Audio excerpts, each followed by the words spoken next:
Hello students, today we will start the new chapter, that is polynomials, and that is the chapter number 2 for class 9th NCERT mathematics. So first of all, we know about the polynomials, and already we have studied about the algebraic expression in class 8th mathematics. So let us recall that what is the algebraic expression. आपने जो है class 8th में algebraic expression के बारे में पढ़ा है और थोड़ा बहुत आपने पॉलिनोमियल्स के बारे में पढ़ा है, लेकिन वहाँ पे जो है ये वर्ड नहीं आया था कि पॉलिनोमियल क्या होता है। ठीक है, आपने पढ़ा है कुछ इस तरीके से कि x+3 x² + 2x+3, तो इस तरह के आपने टर्म्स पढ़ा हुआ है। तो इसका मतलब क्या हुआ कि ये जो है ये हमारा अलजेब्राइक एक्सप्रेशन हम इसको बोलते थे कि which contains some variables as well as some constant. ठीक है, जिसके पास कुछ वेरिएबल होता था, कुछ कांस्टेंट होता था, इस पूरे इसको जो है हम अलजेब्राइक एक्सप्रेशन बोलते थे। तो यहाँ पे हम जानेंगे पॉलिनोमियल क्या होता है। उसके पहले मैं आपको बता दूँ कि पॉलिनोमियल जानने से पहले हमको ये जानना होगा कि टर्म्स क्या होता है। ठीक है, टर्म्स का मतलब होता है कि अलजेब्राइक एक्सप्रेशन में जो ये लिखा होता है, जहाँ से प्लस माइनस अलग हो जाता है। जैसे यहाँ प्लस है तो प्लस के बाद एक पहला टर्म से ये हो गया प्लस के पहले, और दूसरा टर्म से ये हो गया। ठीक है, तो फर्स्ट एंड सेकंड टर्म्स, इसके अंदर क्या है, ये हमारा फर्स्ट टर्म्स है, ये सेकंड टर्म्स है, ये हमारा थर्ड टर्म्स है। ठीक है, first second and third terms. तो इस तरीके से जो है ना ये टर्म्स होता है। इसी तरीके से 2x-3, तो इसके अंदर कितने टर्म्स है, 2 टर्म्स है ना, 2 टर्म्स इसके अंदर है, second terms, first and second. ठीक है, तो टर्म्स क्या होता है कि जहाँ से हमको जो अलजेब्राइक एक्सप्रेशन के अंदर जितने भी अलग अलग टाइप के वेरिएबल्स या कांस्टेंट यूज़ होते हैं, इनको हम टर्म्स बोलते हैं। तो पॉलिनोमियल से इन वन वेरिएबल हमको पढ़ना है। तो वेरिएबल का मतलब ये होता है कि जो चीज़ चेंज होती है। जैसे मान लो कि इसमें जो है x+3, तो x+3 में 3 एज अ कांस्टेंट है, क्योंकि कांस्टेंट कभी चेंज नहीं हो सकता, कांस्टेंट हमेशा वही रहेगा। जैसे 3 है तो 3 मेरे हिसाब से भी 3 है, आपके हिसाब से भी 3 है, तो सबके हिसाब से ये 3 ही होगा, ये चेंज नहीं हो सकता है। चेंज क्या हो सकता है, ये x की वैल्यू कुछ भी हो सकती है, 1 2 3 0 -1 -2 कुछ भी हो सकती है। तो इसका मतलब ये हुआ कि वेरिएबल क्या है, x है। तो हमेशा वेरिएबल्स को जो है, जो हमारी बुक NCERT की, इसमें वेरिएबल को हमेशा जो है x y z एट्सेट्रा इन्हीं 3 लेटर से रिप्रेजेंट करते हैं। तो अगर इस तरह का लिखा हुआ है हमारे पास अलजेब्राइक एक्सप्रेशन, तो ये हमारा जो है वन वेरिएबल में है। अगर इस तरीके से लिखा है x + y = 5, तो ये भी लीनियर इक्वेशन है, ये इन 2 वेरिएबल्स है। देखो यहाँ पे 2 वेरिएबल है, फर्स्ट एंड सेकंड दोनों अलग अलग वेरिएबल है, x का अलग वेरिएबल है, y का अलग वेरिएबल है। तो समझते हैं क्या क्या चीज़ें होती हैं इसके अंदर। पॉलिनोमियल का मतलब होता है कि जिसके पास एक ऐसा अलजेब्राइक एक्सप्रेशन जिसके पास 2 से ज़्यादा टर्म्स हो। अगर एक टर्म्स होता है, सिंगल टर्म्स वाले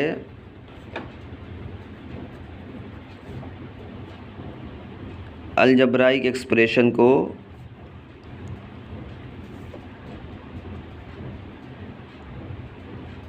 single term algebraic expression is known as monomial बोलते हैं। ठीक है,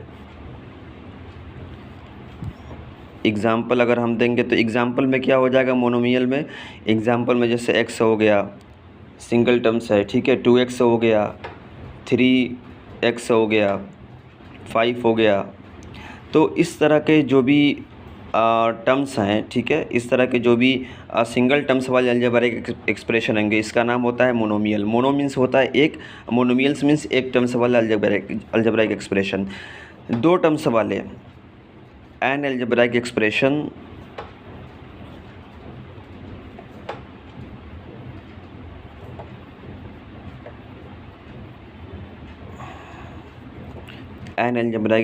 having 2 terms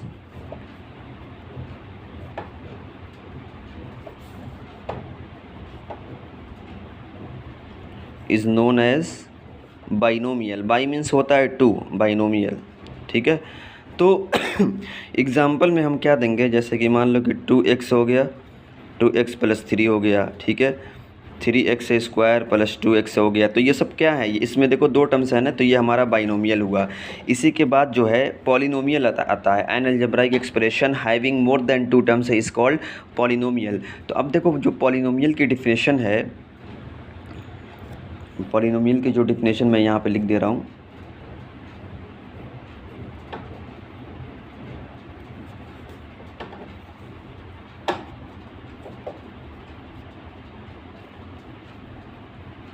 An algebraic expression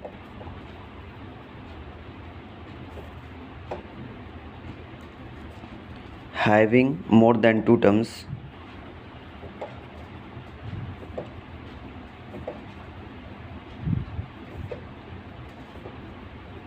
is called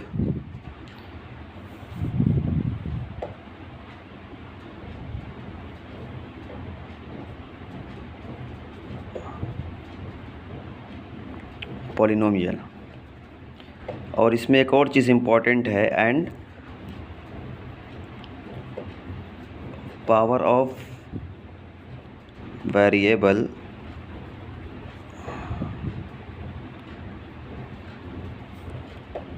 must be whole number. ठीक है, देखो लिखा है कि an algebraic expression having more than 2 terms is called a polynomial and power of variable must be वो होल नंबर। तो देखो इसका मतलब क्या हुआ, फॉर एग्जांपल 2x³ है प्लस 4x है प्लस 3 है, तो इसके पास 3 टर्म्स है, इसको भी पॉलिनोमियल बोलेंगे। ये सब पॉलिनोमियल है, ठीक है, ये भी पॉलिनोमियल है, ये सिंगल टर्म्स वाला भी पॉलिनोमियल है। तो पॉलिनोमियल हम किसी को भी बोल सकते हैं। तो पॉलिनोमियल कई तरह का होता है, सिंगल टर्म्स वाला, सेकंड टर्म्स वाला, ठीक है, जीरो कांस्टेंट पॉलिनोमियल होता है, ज़ीरो पॉलिनोमियल होता है। तो यहाँ पर जो है ना, देखो जो वेरिएबल होगी, कहता है कि वेरिएबल की पावर होल नंबर होना चाहिए, ये हमारा पॉलिनोमियल है। ये हमारा पॉलिनोमियल है कि नहीं है? अगर इसको ऐसे लिखा जाए तो इसके पास भी तो 3 टर्म्स है, मोर देन 2 टर्म्स है, तो ये भी पॉलिनोमियल होना चाहिए। लेकिन हमारा आंसर है नो, क्योंकि इसकी जो पावर है ये होल नंबर नहीं है, ये पावर होल नंबर होना चाहिए जो वेरिएबल है। ठीक है, ये जो वेरिएबल है इसकी पावर होल नंबर होना चाहिए। तो सवाल ये उठता है, क्या x पॉलिनोमियल है? बिल्कुल है, क्योंकि x को हम क्या लिख सकते हैं, x⁻1, और इसके पास 2 टर्म्स हो ना हो, एक टर्म्स होगा तब भी हो जाएगा, 2 टर्म्स होगा तब भी पॉलिनोमियल होगा। मेन क्या है कि इसकी जो पावर है वेरिएबल की, यही वेरिएबल की पावर हमको डिसाइड करेगी कि ये पॉलिनोमियल होगा कि नहीं होगा। ठीक है, तो इस तरीके से ये सारी चीज़ें हैं। ठीक, और इसके बाद जो है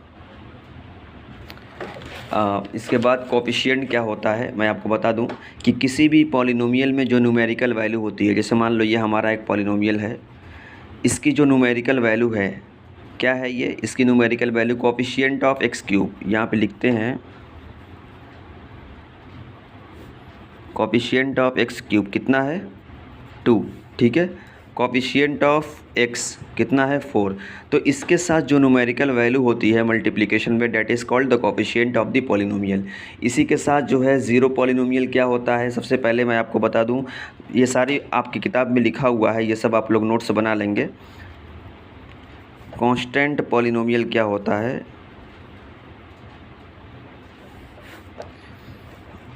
जैसे मान लो कोई नंबर हो गया 5, 7, -3, ये सब क्या है, ये सब कांस्टेंट पॉलिनोमियल है। पॉलिनोमियल क्यों हो, क्योंकि 5 को मैं लिख सकता हूँ 5x⁻0, क्योंकि किसी भी नंबर की पावर 0 क्या होता है, इसकी वैल्यू जो है 1 होती है, इसीलिए ये भी पॉलिनोमियल है। ये इसके डेफिनेशन को फॉलो करता है कि variable to the power some whole number, ये होल नंबर है ना ये, तो इसको कांस्टेंट पॉलिनोमियल बोलेंगे। ज़ीरो पॉलिनोमियल क्या होता है,